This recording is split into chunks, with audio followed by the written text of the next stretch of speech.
समय की बड़ी महिमा है, काल की बड़ी महिमा है।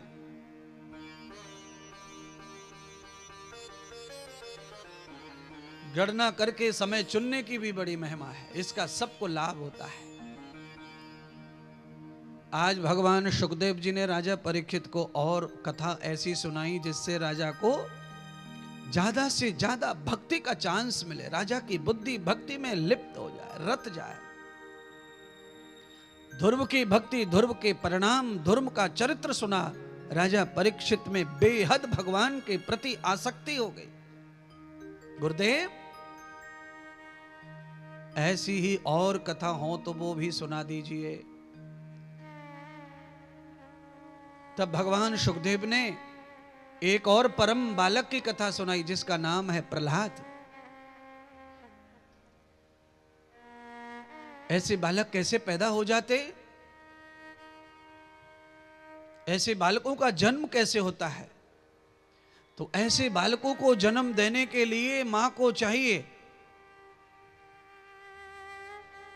कि वो इतने समय का इंतजार करे, इतने समय का इंतजार करे, इतने समय का इंतजार करे कि उसके गर्भ में स्थापित होने वाला जो बीज है, बालक है, उसमें भगवान का अंश होना चाहिए, भगवान का तत्व होना चाहिए।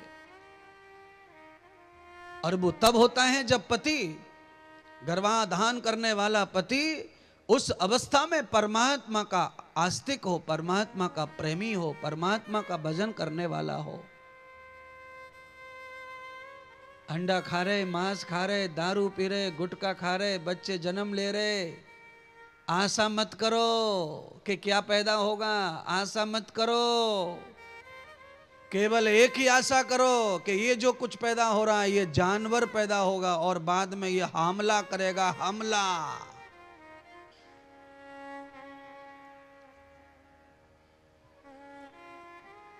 व्यासपीठ है, मैं तो यहां से जरूर ये बात समझाऊंगा कि ये गलत है, इसे ना खाओ, ना पियो, सात्विक रहो। जिस खेत में घास फूस ज्यादा रहता है उसमें अच्छी फसल पैदा होती नहीं है। इसलिए हमारे किसान घास को जुतवा डालते हैं, सूख जाए तो बीन लेते हैं, उठा लेते हैं।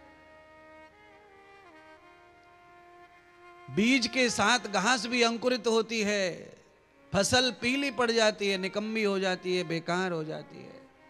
इसीलिए आभ्यार द्वंद्व कृतम भूय, मां और पिता दोनों में द्वंद नहीं चाहिए, सात्विक भाव चाहिए। और जब द्वंद है तो रहने दो, संसार करो, भोगो अपने आप को, बच्चे को निर्माण मत करो, रोको। जब लगे कि अब हम दोनों सात्विक हो गए तब बच्चे का निर्माण करो।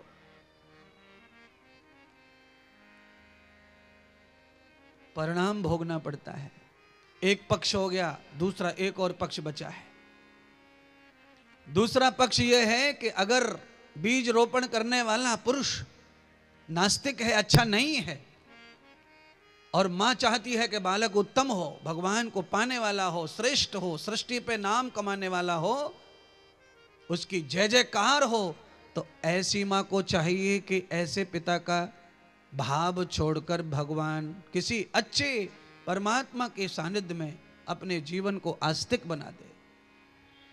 अगर आप गर्भ को लेकर के भी, अपने बालक को लेकर पेट में इतने 9 महीने मात्र जब आप भजन ध्यान यज्ञ और किसी संत की सेवा शरणागति करते, नारद जैसे महान संत दुनिया में हैं,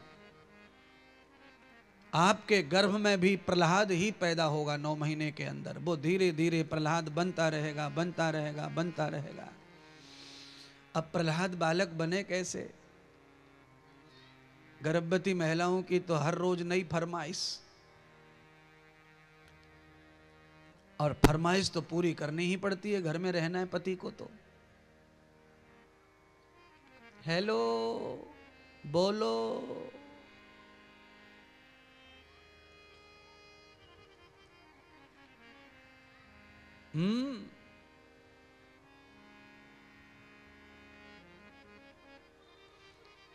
अरे सुनो ना, अरे बोलो ना। अरे ट्रैफिक है ट्रैफिक, फोन बंद कर, बाद में बात करना।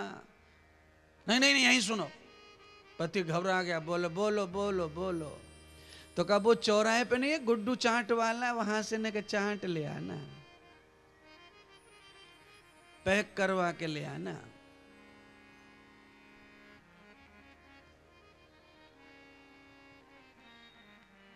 माँ ने लड्डू भेजे मायके से, मेरी बेटी गर्भवती हो गई है, ये देसी घी के लड्डू खाएगी, इसमें काजू पड़ा है, बादाम पड़ा है, सब पड़ा है। जैसे ही लड्डू का मुंह में ग्रास जाता है, गर्भवती बेटी को वोमिट होती है, उल्टियां, वाह वाह। और सामने से चाट आ जाए, गंदे हाथ को घपोल के पानी में,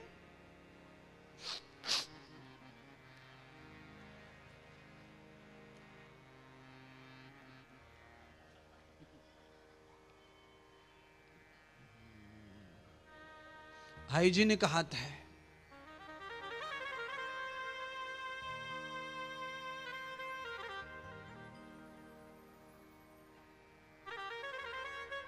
इसीलिए मैं आप सबसे कह रहा हूं, प्रार्थना करो ठाकुर जी से कि गर्भ के समय सात्विक भोजन, सात्विक व्यवहार, सात्विक दर्शन और सात्विक भोग चाहिए शरीर को। पूर्ण ब्रह्मचर्य का पालन करते हुए जब कोई रास्ता है 9 महीने का काटते हैं तो घर में उत्तम संतान का जन्म होता है, आयु ज्यादा होती है उस बच्चे की, स्वास्थ्य अच्छा होता है उस बच्चे का, उस बच्चे को परमात्मा बुद्धि मन चित्त सब कुछ अच्छा स्पेशल करके देते हैं। क्यों? यही है हमारे शास्त्रों की कथा, इसमें यही विज्ञान है।